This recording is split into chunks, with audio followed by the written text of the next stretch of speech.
Hello, and welcome to the Ethanol Producer Magazine podcast. I am your host, Anna Simet.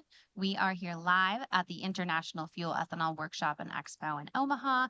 My guests on this episode are Adam Vaughn and Jeff Unsinger of CTE Global. Adam and Jeff, welcome to the podcast. Thank you. Glad to be here. Yeah, so CTE Global. First, I want to say thank you so much for sponsoring the wonderful Women in Ethanol event this morning. What an awesome event. So thanks. Absolutely. CTE Global provides the industry with innovative enzymes and yeast solutions, also prioritizing customer service through its large team of field operational and technical experts. So tell me about what each of your teams does for the customer. Do you want me to start? Sure.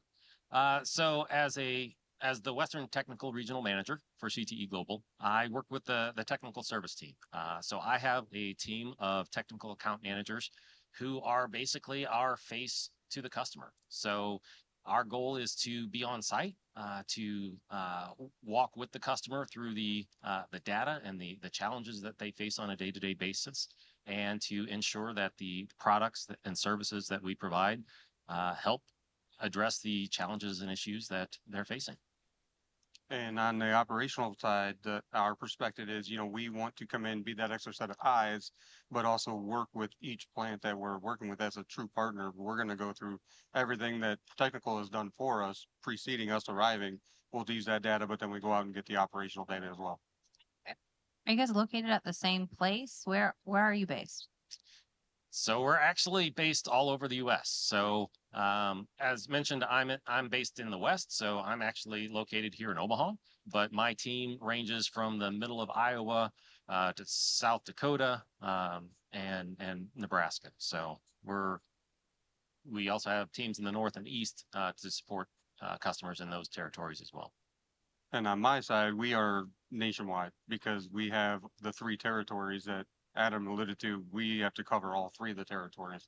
So we're scattered. I live in California, so I get on a plane, we're gonna go wherever I gotta go, but I've got also, people in South Dakota, Iowa, Nebraska, you name it, we just go. So why is it important for CTE to take the collaborative approach that you do? So CTE does not just drop off a product and let somebody use it to their own devices or something like that, right? We want to ensure that we want to have a partnership with the customer. So we want to say, this is the product that we think is going to benefit you, and these are the benefits we think you'll see, but we have that on-site approach, hands-on, that we are going to help you through that. So if we have not seen something, we'd see it that way, but more than likely we can take experience from what we've done to help them through. And okay, let's say we did this change. Let's take that change and now run it through our technology sector. And here's the data to support that. And then the data team, the technical team, will come over and they parse through the data way faster than I could. So that's why they're here. Right. And that's so absolutely great segue. So the technical team kind of works in hand with the operations team. We dig into the process and the data. So as I said, we're there frequently. We see these challenges and opportunities as they occur. And our goal is to help the customer optimize and to overcome. And a lot of times that requires working together with the customer, understanding truly what are their goals in making these changes or facing these challenges. And then we can work both with our technology center team or our operations team then to put the resources and knowledge base at play necessary to accomplish those goals. So can you provide an example about how all working together benefited a customer?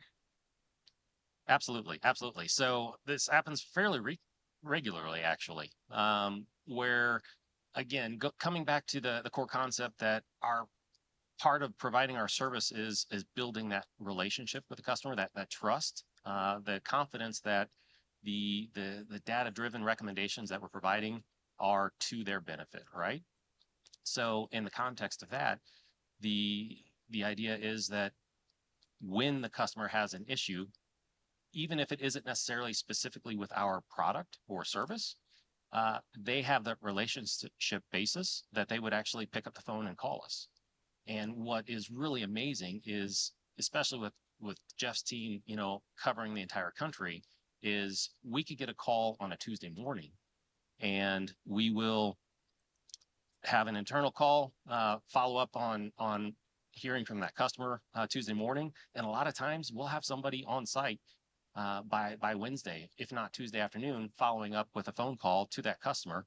And I think Jeff had an opportunity where just in that follow up call, setting up the time that they would have somebody on site that following day, they actually threw out a couple quick actionable items that the customer could consider in the interim. So by the time that they arrived the next day, the customer had already addressed the issue using those suggestions. And we don't necessarily, on the operations side, care what equipment you're running. We don't do equipment sales, right?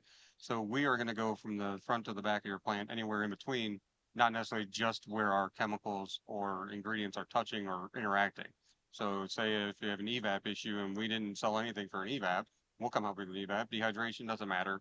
So we like what their experience in the start of that facility, because usually the technology team has been there more frequent, more often, and longer duration. We can rely on, back a year ago, they did this, and that helps us in sort of our troubleshooting techniques. Okay, so you guys mentioned training. What kind of learning opportunities does your organization provide to customers? So on the to the plant individuals, we provide our Bioprocess Academy. We'll do that for the customer and technology. Our technical managers are there for that specific plant, but we do that at the basis or need of the facility. That's usually a 2-week process. That is a very in-depth. I would call it in-depth. We term it 101, but it's more of, if you have a new employee or a set of new employees or even 3-year-old employees, a lot of times when an employee gets hired, they just say, follow that guy, right? And learn him. And that's the only thing you're going to know is what that person knows. So we come in and we do a start to finish, from grind and receiving to all your co-products out the back door. We will cover every one of that. And then that is as needed, as scheduled basis with the customer. We also we host the producer roundtable, typically in the later quarter, usually October-ish, that we will bring plant leadership into, and it's more of a roundtable event to where we can talk about anything they want to talk about. We will have some form of printout that we'll review, but if they want to talk about something that we're not scheduled to talk about, we just veer off and do that. And then they do the lab roundtable, the technology side. Correct. And then on top of that, from the technical service side, working in conjunction with operations, is because of the tech service proximity to the customer, we're there frequently. So when you're on site, you can make observations, and a lot of times just simply being there and seeing what's going on and seeing an opportunity, or over the course of the conversation with the customer, a challenge will come up, and it's early enough in the process that the customer may not necessarily have recognized that hey, that's an opportunity for training. So that would be an opportunity for our tech service team then to work in conjunction with the ops team to generate some additional training specific to that customer or that application or that situation, which would satisfy the need to allow that customer to excel. Well, explain, guys. So how does the technical services and the operational support teams work with the CTE Global Technology Center? We, from the tech service side, we rely on the technology center quite extensively. We generally are either pulling the samples ourselves, or we're working with the customer to pull samples to send to the technology center for analysis on a varying basis. It can be for purposes of monitoring, so that's going to be more of a regular interval for sample collection, but also from time to time when we're troubleshooting, or more specifically when we're trying to optimize the application of a product. We'll send samples over the course of the trial to our technology center for analysis, and that will provide some additional context to the plant data that we're already receiving, so that we can put together a better picture of the overall impact that the product trial is having on the plant. And from our side, we pretty much just inundate the technology center with samples. And, we'll use that as a basis to validate, sort of our train of thought or our way of thinking of where things might be happening. And then you'll have the data, because a lot of what we do is experience, right? I've been doing this for 19 years. I think the shortest tenure of anybody on my team is 17. So a lot of it's like, I know this happens, but now we can use the technology center and the data from that to say, this is your validation. It's just kind of proving it. And you can also chase things like, we made this change here. We think we're going to have this change. Oh, we got that side benefit too. And now we see that in the data as well. So the technology center is, I think, the the hub in the wheel of spokes that we are. This all sounds like a well-oiled machine. Well, it's a lot of fun, I can tell you that. Yeah, I don't know. that's awesome. Sometimes it's not so oiled. Okay, well, great conversation, you guys. Is there anything else that you want to mention? Not off the top of my head. Okay. No, I think I'm good. I Having a appreciate busy show? But yes, it's a lot of fun though. Yeah. Well, good. I'm glad to hear it. And you guys, thank you so much for joining me on the podcast. Thank you. Absolutely. Thank you. Yeah.